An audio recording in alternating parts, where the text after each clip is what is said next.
గిరిజనుల ఎన్నో ఏండ్ల కల నెరవేరే దిశగా భూపాలపల్లి పట్టణంలో అడుగు ముందుకు పడింది. గిరిజనుల ఆరాధ్య దైవమైన సేవలాల్ మహారాజ్ ఆలయ నిర్మాణం కోసం భూమి పూజ కార్యక్రమాన్ని ఘనంగా నిర్వహించారు. గిరిజన సమాజం ఆధ్యాత్మికంగా ఎంతో పవిత్రంగా భావించే సేవలాల్ మహారాజ్ ఆలయం కోసం భూమి పూజ జరగడంతో గిరిజనుల్లో ఆనందోత్సవాలు వెల్లివిరిశాయి. ఈ సందర్భంగా గిరిజనులు సాంప్రదాయ పద్ధతుల్లో ప్రత్యేక పూజలు నిర్వహించారు. ఎన్నో ఏండ్లుగా ఆలయ నిర్మాణం కోసం ఎదురు చూస్తున్న గిరిజనుల ఆకాంక్షకు భూమి పూజతో తొలి అడుగు పడిందని పలువురు పేర్కొన్నారు. సేవలాల్ మహారాజ్ ఆలయం నిర్మాణం పూర్తయితే భక్తులకు ఆధ్యాత్మిక కేంద్రంగా, గిరిజనుల ఐక్యతకు ప్రతీకగా నిలుస్తుందని వారు ఆశాభావం వ్యక్తం చేశారు. ఈ కార్యక్రమంలో 20 వార్డు కౌన్సిలర్ రాజు నాయక్, కాంగ్రెస్ మాజీ పట్టణ అధ్యక్షులు దేవన్ రాజేందర్, సేవానాయక్, గిరిజన సంఘాల నాయకులు, ప్రజాప్రతినిధులు, భక్తులు, మహిళలు, యువత పెద్ద సంఖ్యలో పాల్గొని సేవలాల్ మహారాజ్ కు ప్రత్యేక పూజలు నిర్వహించారు. ఆలయ నిర్మాణం త్వరగా పూర్తయ్యేలా ప్రతి ఒక్కరూ సహకరించాలని కోరారు.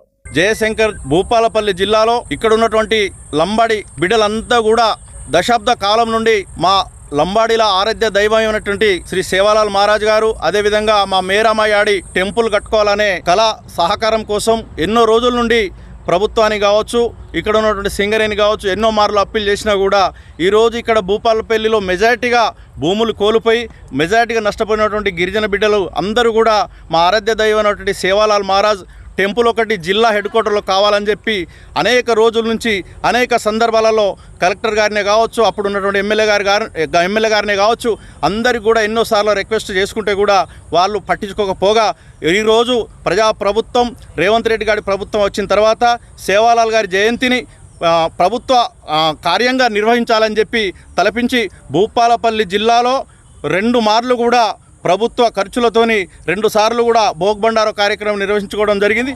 దీనికి గాను మా సంత్ సేవాలాల్ మహారాజ్ గారి ప్రధాన పూజారి అయినటువంటి కిషన్ గారు వారు వచ్చి భూపాలపల్లిలో వారి చేతుల మీదుగా 2 సార్లు కూడా భోగ్ బండారో కార్యక్రమం నిర్వహించారు. వారు తలపోసిన సంకల్పం మేరకు ఈరోజు భూపాలపల్లిలో ఎక్కడో మారుమూల ప్రాంతంలో కాకుండా సంత్ సేవాలాల్ మహారాజ్ గారు, అదేవిధంగా మేరామయాడి గారు వాళ్ళు తలపించారు. ఇగో ఈ ప్రాంతంలో భూపాలపల్లికి ఈశాన్య భాగంలో ఈ ప్రాంతంలో ఇక్కడ నిర్మాణం చేస్తేనే బాగుంటుందని చెప్పి వారి యొక్క తలంపు మేరకు ఈరోజు ఇక్కడ గుడి భూమి పూజ కార్యక్రమం నిర్వహించుకోవడం జరిగింది. సేవలాల్ మహారాజ్ యొక్క అదేవిధంగా మేరామయాడి యొక్క మన భూమి పూజ జరగడం జరిగింది. ఇవాళ పూర్వీకులు అయినటువంటి హనుమాన్ నగర్ కావచ్చు, ఇవాళ భానోత్ వీధి కావచ్చు, 100 సంవత్సరాలు మా తాతల తండ్రుల కాడ నుంచి మేము ఉంటున్నటువంటి 100 సంవత్సరాల నుంచి ఇటు మేము పూర్వీకులం. అందుకని ఇవాళ మాకు ఎక్కడ కూడా ఇటువంటి మేము మా దేవుడు లేడు ఇక్కడ భూపాలపల్లి జిల్లా హెడ్ క్వార్టర్లో. ఈ రోజున మేము ఈ యొక్క దేవతలను ప్రతిష్ఠించుకుంటాం. అదేవిధంగా దీనికి అందరూ అన్ని పార్టీలు కావచ్చు, అన్ని రాజకీయ నాయకులు కావచ్చు, అన్ని సంఘాల వాళ్ళు కావచ్చు, అందరూ సహకరించవలసిందిగా కోరుచున్నాం. మా మేరమ్మ యాడి సేవాలాల్ మహారాజ్ మా భక్తునికి రోజు కళలకు వచ్చి చెప్తే మీరు ఏం చేస్తారు, మమ్మల్ని నిలబెట్టుకోరా అని మా ఊళ్ళో పెద్ద మనిషికి వచ్చి రోజు ఇబ్బంది పెడతా అంటే తట్టుకోలేక ఇవాళ మేరమ్మకు సేవలాల్ మహారాజ్కు భూమి పూజ చేసుకొని మా దేవతలకు, మా లంబడి వృత్తి దేవతలకు నిలబెట్టుకొని ఇవాళ భూమి కార్యక్రమం ఇలా నిలువెచ్చుకున్నాం, జెండా లేపుకున్నాం. ఈరోజు తండావాసులు అందరూ కలిసి ఈ సేవలాల్ మహారాజ్ టెంపుల్ విషయంలో ఇక్కడ పూజ చేయడం జరిగింది, భూమి పూజ. ఈ పూజకు మాకున్న గవర్నమెంట్ ఉన్న అందరూ సహకరించాలని మనసారా కోరుకుంటున్నాం.